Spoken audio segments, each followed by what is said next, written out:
আসসালামু আলাইকুম, welcome to another new video. আজকে আমরা আলোচনা করব জাভা ডিক্লেয়ার মাল্টিপল ভেরিয়েবলস। আমরা মাল্টিপল ভেরিয়েবলকে কীভাবে সহজভাবে ডিক্লেয়ার করতে পারি সেই বিষয় সম্পর্কে এই ভিডিওতে আমরা আলোচনা করব। দেখেন, আমরা এখানে একটা ভেরিয়েবল নিলাম ইন্টিজার এক্স ইকুয়াল টু 5 এবং আরেকটা নিলাম ওয়াই ইকুয়াল টু 6 এবং আরেকটা জেড ইকুয়াল টু 50। এখন যদি আমরা প্রিন্ট করতে চাই নাম্বারটা, তাহলে আমরা এভাবে প্রিন্ট করতে পারি। এবং আমরা সিম্পলভাবে যদি আমরা এটা করতে পারি, তাহলে আমরা একবারই শুধু আমাদের ইন্টিজার ভেরিয়েবলটা ডিক্লেয়ার করব এবং তারপর আমরা আমাদের নাম্বারগুলো অ্যাসাইন করে দেব। এইভাবে আমরা করতে পারি।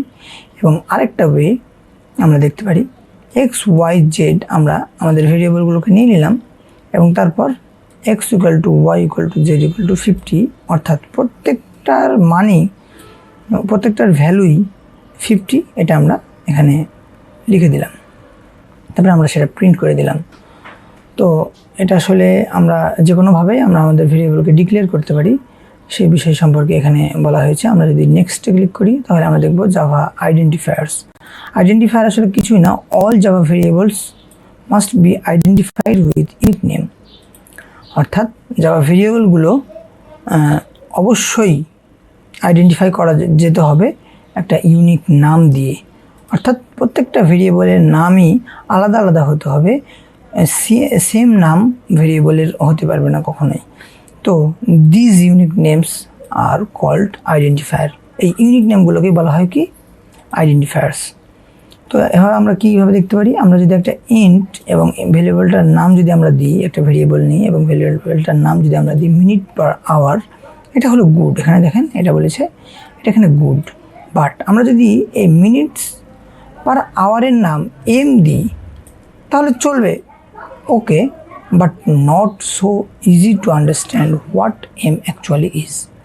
যদি অন্য কোনো প্রোগ্রামার এই জায়গাতে এসে এই কোডটা দেখতে চাই, তাহলে যদি মিনিট পার আওয়ার লেখা থাকতো তাহলে এখানে থাকতো, তাহলে আমরা এটা বুঝতে পারতাম। কিন্তু যদি এম লেখা থাকে তাহলে আমরা সেটা সহজে বুঝতে পারবো না। এবং এই আইডেন্টিফায়ারগুলো কেমন কেমন হতে হবে সেই সম্পর্কে এখানে একটু বলা আছে যে names can contain letters, digits, underscores and dollar sign. এগুলো নেমে ব্যবহার করতে পারবো আমরা। Names must begin with a letter. অবশ্যই লেটার দ্বারা শুরু হতে হবে। আমরা যদি কোনো ডিজিট ব্যবহার করি তাহলে সেটা ভুল হবে, সেটা রং দেখাবে। Names should start with a lowercase letter and it cannot contain white space. তো ভেরিয়েবলের নাম আমরা কখনোই হোয়াইট স্পেস দিতে পারবো না, আমাদেরকে আন্ডারস্কোর সাইন ব্যবহার করতে হবে এবং এটা অবশ্যই শুরু হতে হবে একটা লোয়ার কেস সাইন দ্বারা। Names can also begin with dollar and underscore. এটা ডলার এবং আন্ডারস্কোর দ্বারাও শুরু হতে পারে, but we will not use it in this tutorial. আমরা এটা ব্যবহার করব না এই টিউটোরিয়ালে, কারণ আসলে এটা একটা বেস্ট প্র্যাকটিস না। আমরা যত দূর সম্ভব আমরা এই শুরুতে ডলার সাইন অ্যান্ড আন্ডারস্কোর দেওয়াটা অ্যাভয়েড করব।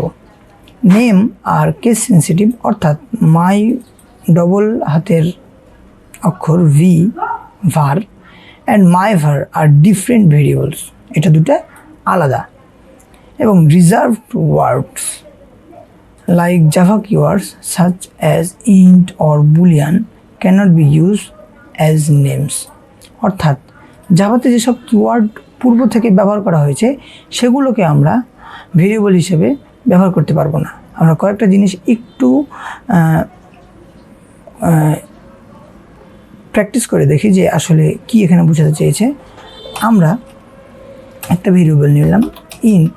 এখন যদি এটাকে আমি প্রথমে নাম্বার দ্বারা শুরু করতে চাই, 3i, দেখেন এটা ইরর দেখাচ্ছে।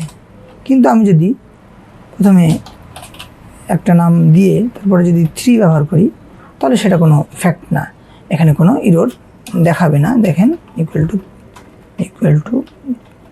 2, দেখেন এখানে কোনো ইরর দেখালো না।